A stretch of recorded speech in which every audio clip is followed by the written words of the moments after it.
Oi, pessoal! Nesse vídeo eu quero fazer para vocês um resumo sobre o processo da replicação. O livro base que eu usei para essa apresentação é esse aqui do lado direito, que está disponível na internet em PDF.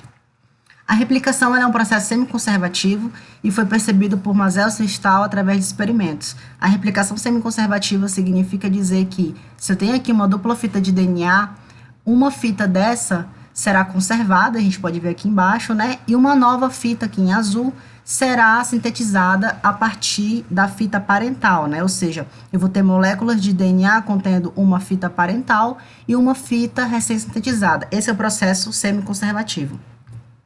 Além disso, eu tenho aqui enzimas importantes no processo, e eu gostaria de pedir que vocês ou dessem um pause nessa parte, ou tirassem um print para ler com calma a função de cada enzima, porque eu vou estar falando em slides posteriores a função delas de fato, como que elas trabalham, como que tudo acontece. Essas enzimas, elas não vão atuar em pontos aleatórios no DNA. No caso das bactérias, dos procariotos, elas vão começar a atuar num ponto chamado ORIC, que é um ponto de origem. Os eucariotos também têm pontos de origem, porém são mais numerosos, são mais pontos de origem do que em procariotos. E aí, nessa região de ORIC, as enzimas vão estar atuando, promovendo uma abertura dessa dupla fita e formando o que a gente chama de forquilha de replicação. Então, é na forquilha de replicação, né, que tudo vai estar ocorrendo.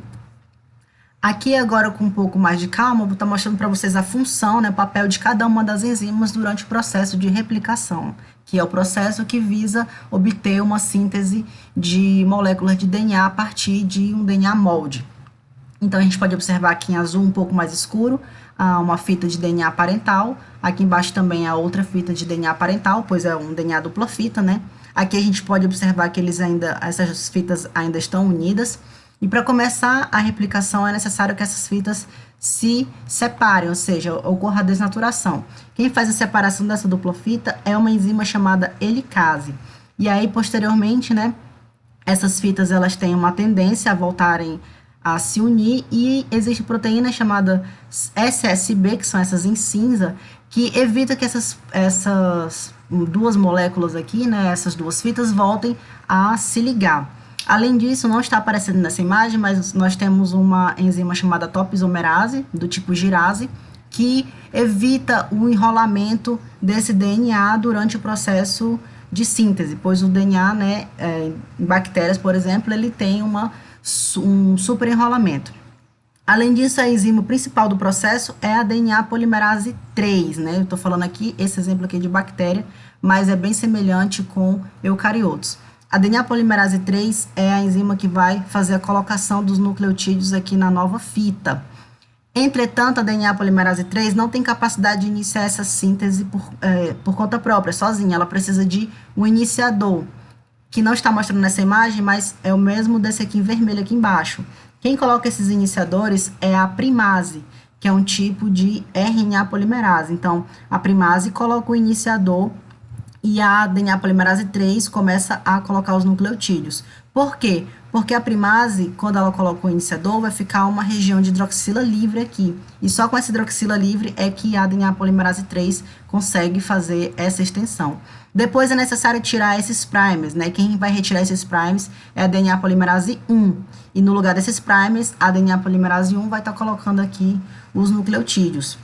Além disso, a gente tem uma fita leading, que a gente chama, né, uma fita líder, e a gente tem uma fita aqui atrasada, né, digamos assim, que são os fragmentos de Okazaki. Nos fragmentos de Okazaki, o processo é um pouco mais complexo, e ao final, para conectar essas partes que foram sintetizadas, é necessária uma enzima chamada DNA ligase. O processo da replicação é extremamente complexo, e é difícil de trazer isso de uma forma extremamente resumida, sem omitir partes importantes. Uma parte importante que eu acabei optando por não explicar a fundo nessa apresentação são os fragmentos de Okazaki, como isso acontece, mas eu posso talvez estar fazendo um vídeo posteriormente. Mas de modo geral é assim que acontece a replicação. Essas são as enzimas críticas, a principal delas é a DNA polimerase 3, e é um processo que ocorre não só em procariotos, mas também nos eucariotos, e é necessário para processos como a mitose e a meiose. Então, é mais ou menos isso, pessoal. Obrigada.